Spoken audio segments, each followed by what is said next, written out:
Hi hello നമസ്കാരം Venice കിച്ചണിലേക്ക് എല്ലാവർക്കും സ്വാഗതം. ഇന്നേക്ക് ഒരു ചെട്ടിനാട് വിഭവം പാക്കലാമ. ഇതാണ് ചെട്ടിനാട് മട്ടൻ കോല ഉരുണ്ട എന്ന് പറയുന്നത്.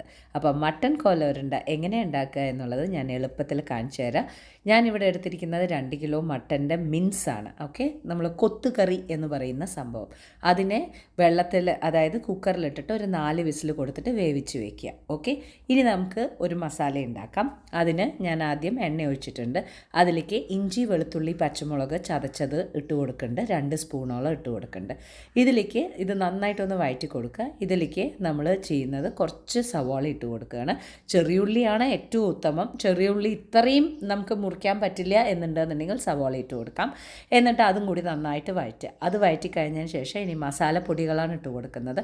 മഞ്ഞൾപ്പൊടി, മുളക് പൊടി, മല്ലിപ്പൊടി, ഗരം മസാല പൊടി, പിന്നെ ഏതെങ്കിലും നിങ്ങളുടെ കയ്യിലുള്ള മട്ടൻ മസാലയോ മീറ്റ് മസാലയോ എന്താ ഉള്ളതെന്ന് വെച്ചാൽ നിങ്ങൾക്ക് ഇട്ട് കൊടുക്കാം. ഓക്കെ, ഇതെല്ലാം കൂടി ഇട്ട് കൊടുത്ത് നന്നായി വഴറ്റിയിട്ട് പിന്നെ ഇതിലേക്ക് കുറച്ച് മല്ലിയിലയും കുറച്ച് പുതിനയിലയും ഇതെല്ലാം കൂടി ഇട്ടിട്ടാണ് നമ്മൾ ഒരു മസാല ഉണ്ടാക്കി എടുക്കുന്നത്. അപ്പോൾ ഈ മട്ടൻ കോല ഉരുണ്ട, ചിക്കൻ കോല ഉരുണ്ട, മഷ്റൂം കോല ഉരുണ്ട, പന്നീർ കോല ഉരുണ്ട, ഇതൊക്കെ ഇതേ മെത്തേഡാണ്.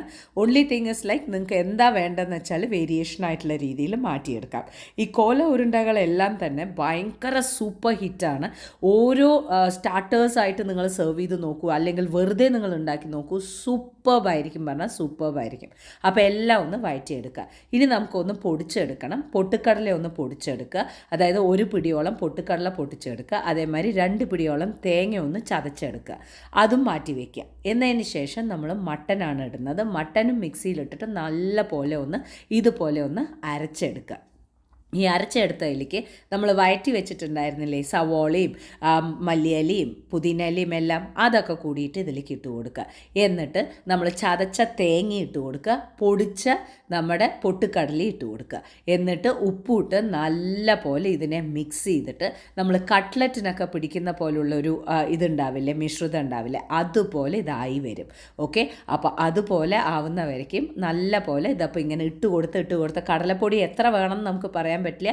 ഓരോ പൊട്ടുകടലയ്ക്ക് ഓരോ പോലെ ആയിരിക്കും. അപ്പോൾ ആവശ്യം അനുസരിച്ച് എടുത്തിട്ട് ഇതുപോലെ ഒന്ന് മിക്സ് ചെയ്തിട്ട് നിങ്ങളുടെ ഈ ഒരു കൂട്ട് എന്ന് പറയുന്നത് ഇതുപോലെ ആയിരിക്കും. ഇനി ഒന്നുമില്ല, നേരെ കോല ഉരുണ്ട പിടിக்க வேண்டியது தான். ஓகே, என்ன கோல உருண்டைனா என்ன, இந்த மாதிரி ரவுண்டாக பிடிக்கிறது தான் கோல உருண்டைன்னு சொல்கிறது. അപ്പോൾ ഇങ്ങനെ വട്ടം വട്ടമായിട്ടുള്ള രീതിയിൽ റൗണ്ടായിട്ട് ബോൾസ് ആയിട്ട് നിങ്ങൾ ആക്കിയെടുക്കുക. നല്ല എളുപ്പത്തിൽ വരും. നല്ല സൂപ്പർ സ്മെല്ലായിരിക്കും. കുട്ടികൾക്ക് എല്ലാവർക്കും ഇഷ്ടമാവും. ഇതൊക്കെ വളരെയധികം ഈസി ആയിട്ടുള്ള രീതിയിൽ എന്താണ് പറയുക, ഉണ്ടാക്കിയെടുക്കുകയും ചെയ്യാം. സ്റ്റാർട്ടേഴ്സ് ആയിട്ടുള്ള രീതിയിലും നിങ്ങൾക്ക് സൂപ്പറായിട്ട് വിളമ്പി കൊടുക്കാൻ പറ്റുന്ന ഒരു കാര്യമാണ്. അപ്പോൾ ഇതാ എല്ലാം കൂടിയിട്ട് ഞാൻ ആക്കിയെടുത്തിട്ടുണ്ട്. ഇത് ജസ്റ്റ് ഞങ്ങൾക്ക് രാത്രി സ്റ്റാർട്ടേഴ്സായിട്ട് കഴിക്കാൻ വേണ്ടി ഉണ്ടാക്കിയതാണ്.